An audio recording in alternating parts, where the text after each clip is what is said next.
ইসরায়েলের প্রধানমন্ত্রী বেনিয়ামিন নেতানিয়াহুর সাম্প্রতিক আহ্বান নিয়ে কড়া সমালোচনা করেছেন যুক্তরাষ্ট্রের সিনেটর বার্নি স্যান্ডার্স। এক বিবৃতিতে তিনি স্পষ্ট ভাষায় বলেন, নেতানিয়াহু 2002 সালে যেমন ভুল ছিলেন, এখনও তিনি তেমনই ভুল করছেন। বিবৃতিতে বার্নি স্যান্ডার্স উল্লেখ করে বলেন, 2002 সালে কংগ্রেসে যুক্তরাষ্ট্রকে ইরাক যুদ্ধের জন্য উৎসাহিত করে নেতানিয়াহু বলেছিলেন, সাদ্দাম পারমাণবিক অস্ত্র তৈরি করেছেন, এতে কোনো সন্দেহ নেই। যদি আপনি সাদ্দামের শাসন উৎখাত করেন, আমি গ্যারান্টি দিচ্ছি এর বিশাল ইতিবাচক প্রভাব পড়বে।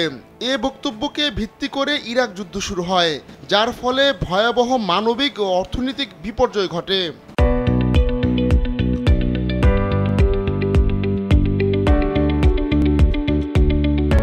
স্যান্ডার্স আরও বলেন, নেতানিয়াহু তখন ভুল ছিলেন, মারাত্মক ভুল।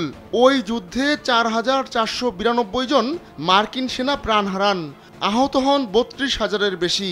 তাছাড়া প্রায় $3 ট্রিলিয়ন ব্যয় হয়েছিল সেই যুদ্ধে। সবচেয়ে মর্মান্তিক বিষয় হলো, লাখ লাখ নিরীহ ইরাকি নাগরিকের মৃত্যু হয়েছিল। তিনি বলেন, আজও নেতানিয়াহু একই ধরনের যুদ্ধোন্মাদ অবস্থান নিচ্ছেন। এবার লক্ষ্য ইরান, কিন্তু আমেরিকার উচিত নয় সেই ভুল পথ আবার অনুসরণ করা। আমরা ইরানের বিরুদ্ধে নেতানিয়াহুর যুদ্ধে জড়াবো না। বার্নি স্যান্ডার্সের এমন মন্তব্যের পর যুক্তরাষ্ট্রে ইসরায়েল ইস্যুতে নতুন করে আবারও বিতর্ক উস্কে উঠেছে।